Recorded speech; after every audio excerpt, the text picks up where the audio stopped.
Salut à tous, on se rejoint aujourd'hui pour une nouvelle vidéo de test avec aujourd'hui un téléphone atypique. Donc c'est pas le premier du genre, hein. Il y a eu le Nubia X, le modèle de son petit frère qui est sorti juste avant, qui était le même système. Mais là ils ont amélioré un peu le concept. On va voir un peu ce que ça donne un peu dans ce test. Après bon, il y a aussi les Vivo qui ont sorti le téléphone double écran. Mais c'est vrai que c'est les téléphones un peu atypiques qui ressemblent en rien aux autres téléphones. Ils ont ce petit plus qui peuvent intéresser pas mal de monde, qui m'a intéressé, et donc vous le savez, je vous le dis dans le déballage, c'est un téléphone qui était peut-être un prétendant pour que je change mon Meizu 16S, parce que je n'y arrive pas, je trouve pas de téléphone qui me fasse assez triper pour changer mon Meizu 16S, comme quoi, j'ai pas dit que le Meizu était le meilleur téléphone au monde, mais il me correspond vraiment à ce que je cherche, donc du coup, j'ai du mal à trouver autre chose que je pourrais apprécier, voilà, donc... Ce Nubia Z20, c'est un téléphone qui fait 540 €. Et il se trouve que sur AliExpress, en modèle global, version mondiale, avec le français, le Play Store, la mise au jour au tas, et voilà. Et je vous mettrai un lien pour ceux qui veulent l'acheter. Sinon, peut-être que je vais revendre ce modèle-là. Donc ça peut intéresser du monde. Pour l'instant, je ne l'ai pas encore mis officiellement à la vente. Si tu aimes nos vidéos, tu peux mettre un petit pouce bleu, tu peux t'abonner et activer la cloche pour ne rater des futures vidéos. Et si tu veux nous soutenir un peu plus, tu peux aller sur une page Tipeee. Donc Tipeee, c'est une plateforme de financement participatif pour soutenir les gens comme nous qui font des vidéos. Tu nous fais un petit don, c'est pas grand chose, mais petit à petit, ça nous permet à la fin du mois de pouvoir investir dans des produits. Et en même temps, tipeur, en plus de ça, tu as des avantages que d'autres n'ont pas. Tu pourras acheter... En priorité, d'avoir la priorité sur les téléphones et les accessoires de tout ce que l'on teste, à prix préférentiel bien sûr, ainsi que d'autres petits avantages, et ça c'est plutôt pas mal. Donc le design de l'appareil, c'est un design full screen, donc ce qui est plutôt bien. Malgré que je trouve que les bordures sont pas des plus fines, hein. Et on aurait pu faire un peu mieux. Bon là, ils ont fait ce qu'ils ont pu, ils ont mis ici le capteur de proximité, on a des bordures que vous pouvez voir. Voilà, on a quand même des bordures qui sont pas grosses, pas épaisses, on va pas se plaindre non plus, mais voilà. Le petit film qui protège l'écran, on a des côtés incurvés, donc c'est un Edge, un peu comme les Samsung, côté Edge, comme le Note 10, qui arrive demain d'ailleurs, le nouveau Xiaomi Note 10, voilà, donc c'est plutôt joli cet effet-là. C'est un peu chiant pour les films. Heureusement qu'il est posé d'origine parce que pour mettre un film soi-même, c'est un peu casse-couille. Donc en bas, on aura un menton qui n'est pas non plus des plus fins, mais de ce qui se fait le plus fin actuellement, je trouve. Donc là-dessus, il n'y a vraiment pas à se plaindre. Au niveau des dimensions, on est sur du 75,26 de large sur 158,63 de haut sur 9 mm d'épaisseur pour un poids de 186 grammes. Et honnêtement, autant vous dire que niveau prise en main, c'est plutôt pas mal. Il est plutôt léger. Le téléphone il est fait d'aluminium et de verre, il existe en deux couleurs, en blanc, en bleu et en noir. Désolé, j'ai une semaine de maladie là, c'est un peu difficile pour moi. Je suis un peu malade, mais il faut quand même que les moments où j'ai un peu de pêche, que je puisse faire ces vidéos pour avancer un peu. Beaucoup de retard. Donc, à l'avant, on a un écran de type AMOLED en 6,42 pouces, définition 2340 x 1080 et c'est 85%. Alors 85,02%, c'est la surface que prend l'écran par rapport à la surface totale du téléphone. Comme quoi, c'est pas la plus haute surface que l'on peut connaître actuellement. C'est un écran qui est 90 Hz. Ça c'est plutôt pas mal comme les OnePlus 7T. Il est protégé par un Gorilla Glass. C'est pas précisé quelle version. Alors je pense que c'est les 5. Je pense qu'ils ont mis là au prix du téléphone, c'est Gorilla Glass 5, j'espère. Il est certifié HDR10. Il a voilà. Donc ça c'est pour l'écran avant. On va regarder la suite parce qu'en fait il y a l'écran arrière après. On a un port Type-C. Ici on a le haut-parleur. Sur le côté gauche, hop, on va ouvrir le tiroir SIM.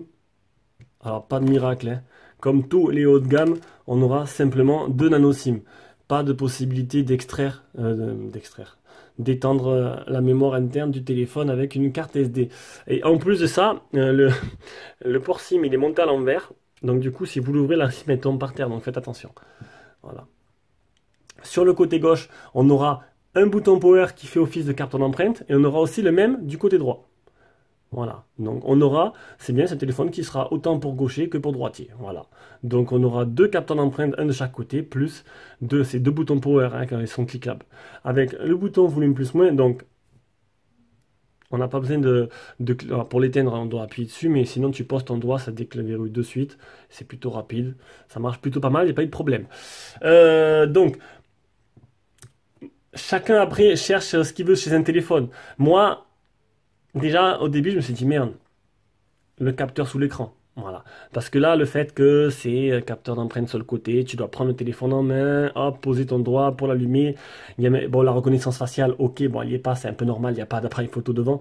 Mais j'aurais préféré, et ça aurait été mieux, qu'ils mettent un capteur sous l'écran. Ça aurait été plus simple. Voilà, le téléphone il est posé, tu mets ton doigt, tac, ça déverrouille. Là, tu dois le prendre en main tout le temps. C'est moins pratique. Maintenant, regardez, on tourne le téléphone, tac. Bon, c'est assez rapide, c'est moi qui l'ai activé. Il y a plusieurs façons d'activer l'écran arrière. C'est super rapide. Et à l'arrière, on a un deuxième écran. Donc l'écran, c'est du AMOLED en 5.1, protégé lui aussi par un gant à glace. Il n'y a pas de film. Il est fourni dans la boîte, mais il n'y a pas de film fourni avec. Et un deuxième écran de 5,1 pouces, donc voilà, je l'ai dit, et qui marche très très bien, comme le premier écran. Donc vous allez me dire à quoi ça sert. Oui, ben, pour moi, en fait, ça sert que pour les selfies. Que pour les selfies, vous n'allez pas utiliser le deuxième pour faire autre chose avec. Ils n'ont pas trouvé trop de choses à faire avec d'ailleurs, vous allez voir, c'est juste des petits gadgets qu'ils ont associés, mais sinon c'est pas foufou. Ah, la coque. La coque que je vous ai montré dans le déballage. Quelque chose de plutôt, vraiment pas mal. En fait, Nubia X, la coque était ouverte, il y avait un trou. Alors qu'il y avait un trou, en fait, là, tout simplement. Alors que là, regardez, vous le tournez, la coque est tactile. Et ça fait toute la différence. Voilà, la coque tactile. Bon, comme je vous l'ai dit, vous n'allez pas jouer dessus, vous n'allez pas... Bon, ça peut faire... Vous allez pouvoir vous en servir si vous voulez aller faire de la lecture, pour vous reposer les yeux et tout, parce que vous allez voir tout à l'heure, il y a plusieurs options fournies avec. Mais c'est pas foufou non plus. Hein. On va dire que il a le même gabarit qu'un téléphone normal, sauf qu'il a ce petit plus. Voilà. Allez, on continue. Donc, il n'y a pas de port jack, sauf avec un adaptateur qui n'est pas fourni avec, je crois, je ne me rappelle plus, dans le déballage. Alors, hop, on a fait le tour du téléphone. Donc à l'arrière, donc je vous dis l'écran, on a trois appareils photo. On a un appareil photo IMX 586 en 48 mégapixels, ouverture 1.7. On a un appareil photo 16 mégapixels grand angle et un appareil photo 8 mégapixels. Et il fait zoom optique x3 et zoom numérique x10. On reviendra tout à l'heure sur l'appareil photo parce que franchement, en photo, vous allez voir, c'est vraiment exceptionnel. Et double flash LED, voilà. Le tout est animé par un Qualcomm, le Qualcomm 855+, le dernier processeur de chez Qualcomm, le plus puissant à ce jour, chez Android, avec un Adreno 640 pour la partie graphique. Il existe en deux versions, 6/128 ou 8/512. Il a 4000 de batterie interne, compatible Quick Charge 4.0, le Bluetooth 5.0. Il est certifié DTS 7.1, DTS-X Ultra. On verra ce que ça donne au niveau son. Android 9.0 et pour les bandes 4G, catégorie 18, il manque la B28. Dommage pour Free. Et voilà, il y a bien la B20. Donc, pour revenir sur le design, magnifique téléphone, très bien fini. Ce double écran, ça fait un effet waouh. C'est sûr que ça impressionne. Hein. Tu montres ça à n'importe qui, ils vont dire waouh, putain, c'est quoi et tout, c'est excellent et tout. Mais non, voilà. Moi, ce qui m'embête, c'est le capteur d'empreinte qui n'est pas sous l'écran et qui est sur le côté. Voilà. Pour la partie design, sinon, c'est du presque parfait, même si les bordures auraient pu être plus fines, on va pas non plus chipoter. Ça, l'écran. Donc voilà, je vous l'ai dit, un écran AMOLED de 6,42 pouces. Et un écran avec un souci. Alors je crois que Android a déjà eu ce souci-là. En fait, le multitouche, ben... Voilà, j'ai pas pu faire le multitouche. Donc je pense que c'est un 10 touches, mais il y a un petit bug avec sûrement de la partie logicielle. J'ai pu monter jusqu'à 3 touches, c'est tout. Voilà. Mais par contre, là, j'ai pu jouer à Call of, il n'y a pas de problème, ça réagit très bien. Maintenant, est-ce que ça va poser d'autres problèmes d'ordre différent, je sais pas, si vous jouez à Twister sur le téléphone, par exemple. Allez. Alors, niveau photo, bon, l'écran, il est magnifique, hein. Un écran AMOLED, bien sûr, avec toutes les caractéristiques et ce qui va avec. Et sinon, réactivité, bon, il réagit très bien, même si ces écrans incurvés là, je sais pas, je trouve que la sensation de c'est moins agréable à utiliser un écran incurvé parce qu'en fait, vu qu'il y a l'écran il est incurvé, il y a une petite distance entre le LCD et la vitre en fait, qui est plus importante que les écrans LTPS qu'on peut voir sur les autres téléphones qu'avec écran plat en fait. Et donc du coup, c'est assez spécial. Voilà, c'est moins agréable à utiliser que mon Meizu par exemple. Maintenant faire le test de luminosité maximale. Tac. Voilà. Donc luminosité plutôt correcte. Voilà, maximale du plutôt correct, ça ne devrait pas avoir de problème. En plein soleil, on va le baisser d'ailleurs parce que sinon ça va pas le faire pour la suite de la vidéo. Allez, on passe à la partie logicielle. Alors, partie logicielle, on va faire d'abord l'état des capteurs. Alors, l'état des capteurs, on aura l'accéléromètre, le gyroscope, le champ magnétique, la boussole, le capteur de lumière, le capteur de proximité. Ah, non, qui marche bien, il ne veut pas marcher là. Ah, bizarre. Ah, écoutez, non, j'ai pas eu de problème en appel. Je sais pas. Sinon, alors, niveau réactivité générale du système, on a quand même un Qualcomm, le 855 Plus, qui est la puce la plus puissante à ce jour chez Android. C'est la dernière puce de chez Snapdragon Qualcomm. Donc du coup, on attend vraiment à des performances haut de gamme. Et là-dessus, ça tourne très bien, mais ça tourne moins bien que mon Meizu 16S. J'ai l'impression que l'optimisation, ça manque un peu d'optimisation. Franchement, cette puce-là doit donner des meilleurs résultats au niveau utilisation sur ce téléphone, comparé à d'autres téléphones que j'ai eu avec un Snap 855. Donc c'est très bien, hein, ça tourne bien, tout nickel, mais c'est pas aussi fluide que j'aurais aimé que ça soit. Voilà. Je trouve qu'il y a des petites saccades par moment, des micro-saccades qui sont perceptibles, moi, ce que j'ai l'habitude, peut-être pas pour d'autres non, mais voilà. Je pense que, et niveau mise à jour Nubia, je sais pas ce que ça donne, est-ce qu'ils vont le suivre longtemps, pas longtemps, j'en sais rien. Mais sinon, ça va, le téléphone, c'est pas non plus une calamité, hein, on peut l'utiliser très bien. Hein. C'est juste que, c'est sûr que je peux comparer, puisque j'ai un 855 dans le Meizu, et je vois la différence. Au niveau de l'interface, une autre déception pour moi, je suis pas du tout ROM stock. Et là, quand on utilise le téléphone, tu le déballes. En fait, j'ai l'impression d'avoir un Cubo ou un Antom ou en fait, c'est une ROM, comme dans les ROM, c'est la même ROM, c'est ROM stock, exactement comme on en a le Cubo, le Antom et tout, avec les mêmes sonneries dégueulasses. Quand tu reçois un appel ou quand tu as un texto qui sonne, c'est horrible. C'est comme les téléphones low cost chinois, c'est exactement pareil. Ils n'ont pas fait l'effort de mettre une sonnerie personnalisée. Bon, vous avez pu voir dans le déballage, j'avais les icônes carrées. J'ai pu changer ces icônes sans mettre un launcher. Alors regardez. Hop. Bon, ça va être un peu long, hein, la partie logicielle, parce qu'il y a pas mal de choses. Voilà, on peut changer la forme des icônes. On va baisser un peu la luminosité, ça éblouit un peu. Hop. Donc au moins ça. Sinon, pas de boutique de thème, pas de surcouche Nubia, rien. C'est du stock. Ça, j'aime pas ça. Alors du stock chez OnePlus 7, c'est très bien. Mais du stock simple comme ça, il n'y a même pas le volet de notification à gauche. Du stock simple comme ça, comme les téléphones low cost que l'on teste, ça m'a vraiment j'étais déçu. Surtout autre chose qui m'a embêté, il n'y a pas les gestures. On a le choix que de mettre les boutons comme ça. Voilà, un truc de plus qui ne m'a pas trop plu. Vous avez pu, alors je vais vous montrer. Il y a vous avez vu, c'est pas, la fluidité n'est pas.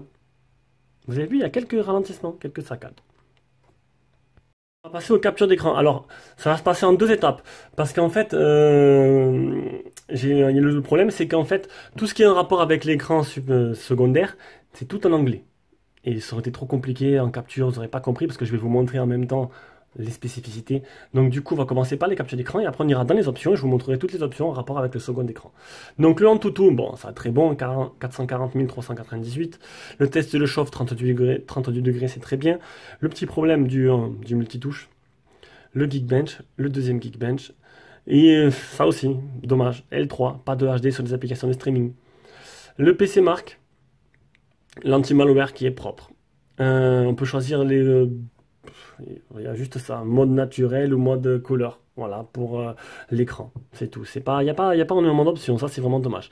Et le test d'autonomie, donc GSAM n'a pas marché, donc du coup, sur une journée complète de 14 heures, avec 3h11 écran allumé, il me restait 52%. Donc un téléphone qui vous fera les 2 jours sans problème normalement. Hein. Allez, on va passer directement dans les paramètres. On commence parce que tout est en anglais. Alors le premier c'est Super High Care for Secondary Screen. Ouais, voilà, mon anglais est parfait. Non, je me débrouille pas mal en anglais, mais bon, en anglais quand je parle avec les Chinois. Hein. Donc là, on tourne. Et en fait... Ah, j'ai pas mis mode miroir. On va retourner dans les menus. Tac. Je sais pas si vous voyez bien, parce que là, il y a des reflets. Donc en fait, ça vous permettra de choisir... Voilà, juste ça en fait. Si vous voulez regarder avec l'écran derrière pour vous reposer les yeux le soir, c'est juste ça, pour choisir c'est quelle température de couleur. Après, on va continuer avec l'écran de devant. On revient. Putain, c'est bête ça.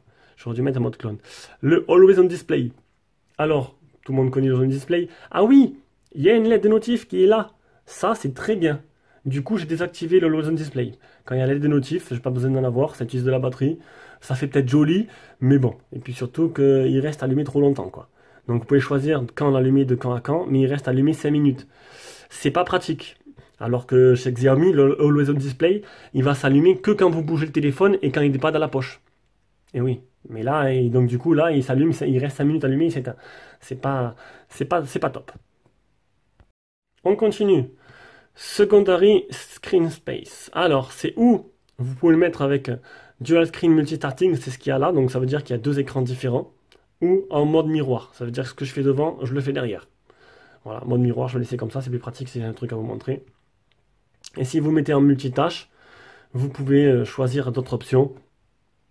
Donc là, c'est lorsque vous recevez une notification, vous pouvez l'envoyer sur l'autre écran.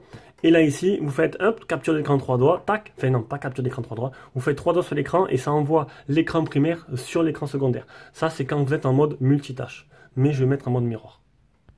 Après, comment switcher entre les deux écrans? Donc, on a le mode auto, c'est le mieux. Hein. Il n'y a pas photo, c'est le mieux. Parce que sinon, il y a le mode avec ça, mais c'est pas pratique du tout. Non, ça, c'est pour bloquer. Donc ça, c'est pour bloquer. On a le mode manuel.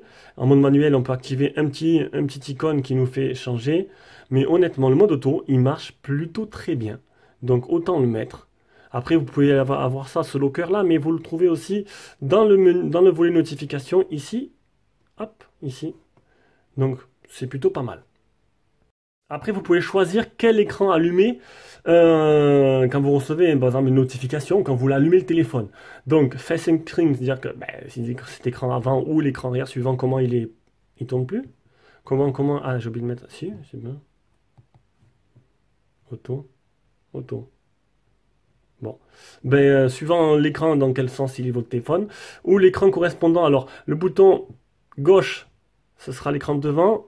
Ou le bouton droit, left side. Donc il y a un des deux boutons qui est pour l'écran de devant et l'autre est pour l'écran de derrière. Hop. L'écran primaire ou l'écran secondaire. Voilà. Si vous voulez que l'écran secondaire, vous cliquez là et à chaque fois que vous allumez le téléphone, ça va allumer cet écran-là. De Screen Stain Lighting Effect. Alors, en gros, c'est voilà, ça sert du deuxième écran. Voilà, donc en gros, pendant les appels, pendant les jeux ou pendant la musique, le deuxième écran va s'allumer en fait. Donc c'est sûr, ça va utiliser beaucoup de batterie et c'est carrément inutile. Donc pendant les appels, vous allez avoir cet écran-là qui va s'allumer derrière. Ou vous pouvez personnaliser. Pendant les jeux, vous avez le choix entre deux écrans. Et pendant la musique aussi. Et voilà, personnaliser si vous voulez vous-même. Donc du coup, c'est totalement inutile. Vous appelez et puis il y a l'écran style Matrix qui est allumé derrière quoi. Ça fait kitsch. Kitsch à souhait. Après, bon, c'est comme ça. Pressure Border.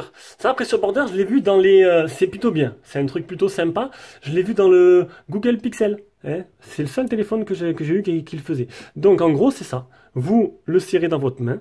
Hop. Hop, on va mettre comme ça. Voilà. Vous le serrez. Et en fait, voilà. Si vous le serrez longtemps, vous pouvez choisir une option.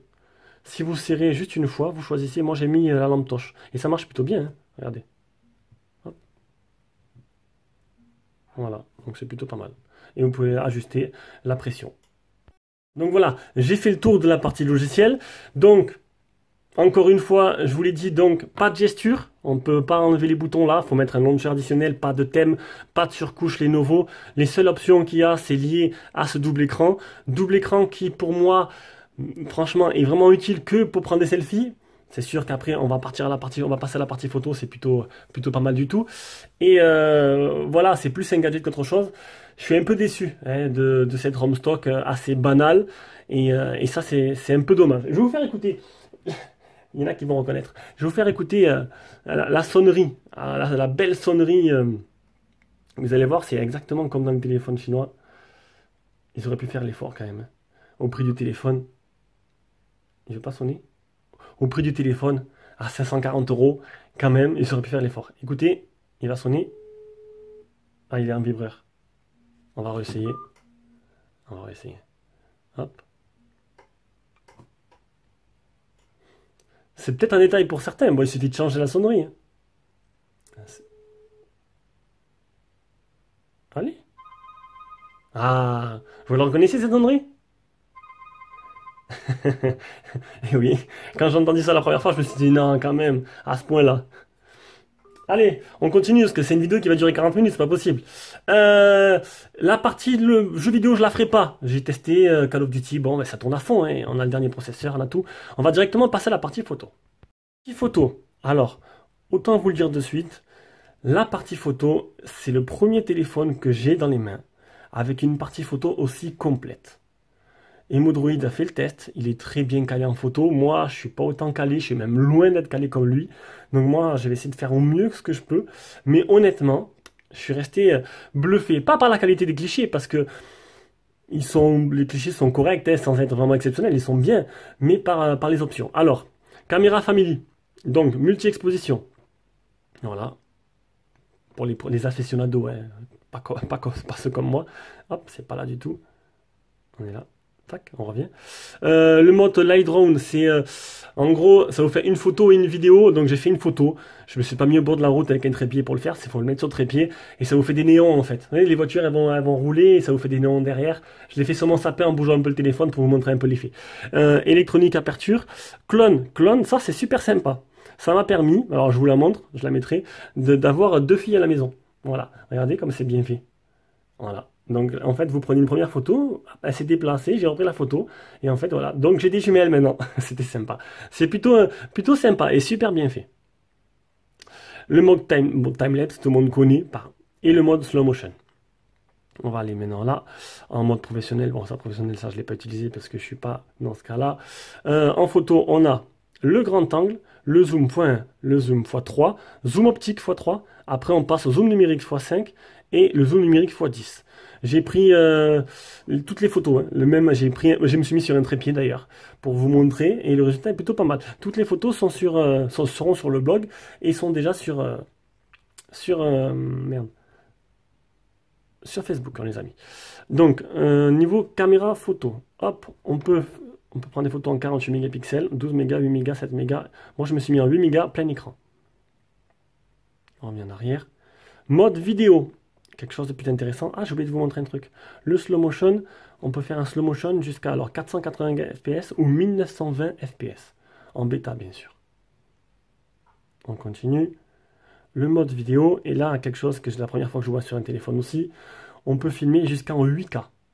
Bon, j'ai pas filmé en 8K parce que de toute façon, je diffuse en Full HD sur YouTube. 8K, 4K 60 fps, déjà, ça c'est rare. Donc moi, j'ai fait la vidéo en 1080 60 fps. On continue. Ah non, il y a autre chose. Là. Première fois aussi, je vois ça. Plusieurs formats. H264, H265 ou tu peux filmer en HDR10. Plutôt pas mal. Le mode nuit. Mode nuit, plutôt pas mal. Il marche même plutôt bien, même j'ai envie de dire. Et le mode portrait qui... Rien à dire. Mode portrait, j'ai fait des photos. C'est pas mal. C'est vraiment pas mal du tout. Surtout avec cette caméra arrière. Du coup, les qualités des clichés sont exceptionnelles. Allez, on va revenir de suite là, une fois que vous avez vu toutes les photos avec la caméra frontale pour faire un petit bilan de tout ça.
Bon voilà, du coup on se rejoint avec la caméra, la caméra frontale c'est la caméra arrière, donc ça vous permettra d'avoir un avis, rien à dire, l'avis sera parfait à mon avis, et sur la capture du son aussi, voir ce que ça donne en son. Donc niveau photo de nuit, les photos sont plutôt jolies, le mode nuit, rien à dire, franchement le mode nuit c'est un des meilleurs que j'ai vu, vous avez vu la photo avec le sapin et tout, franchement c'est joli.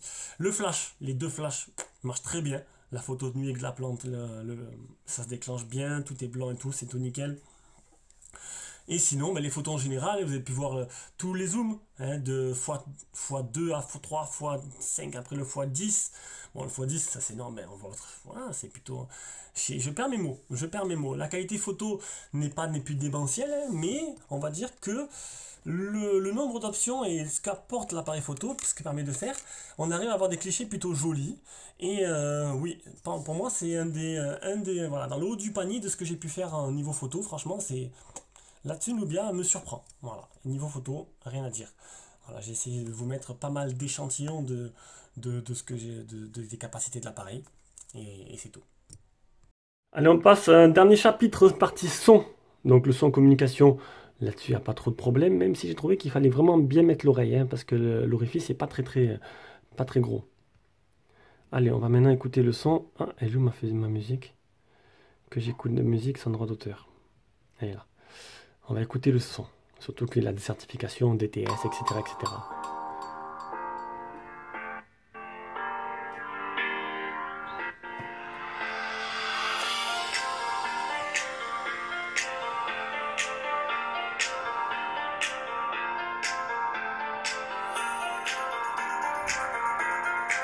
Bon, le haut-parleur marche plutôt bien, dommage qu'il n'y ait pas d'un deuxième haut-parleur, que ça pas un haut-parleur, ça aurait été mieux d'avoir à ce prix-là un haut-parleur stéréo.